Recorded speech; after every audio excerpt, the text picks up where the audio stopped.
Aj vás. Všetci budeme natáčať. Čau, Taťo.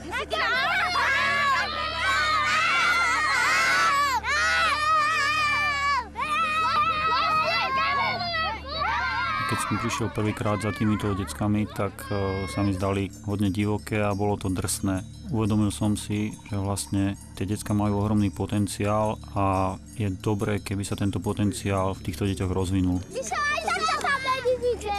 Aj Taťo tam není vidieť. Kamera, pozor! Pozor! Čupa. Čupa.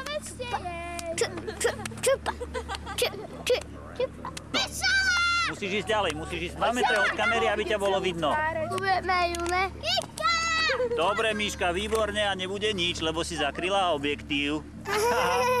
Veľakrát nevieme, čo s tými deťmi robiť, aké aktivity vymyslieť, tak skúšame. Možno to vyjde, niekedy sa to nepodarí a potom odchádzame sklamaní, ale na budúce skúsime niečo iné.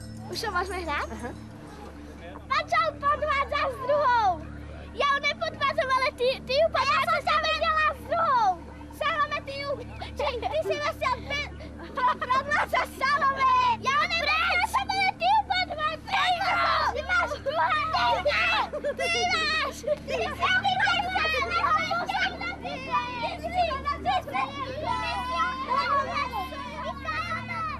Na začiatku, keď sme s deckami chodievali von, tak tie presuny bývali veľmi živelné, ale teraz už sa dokážeme aj navzájom rešpektovať a počúvať.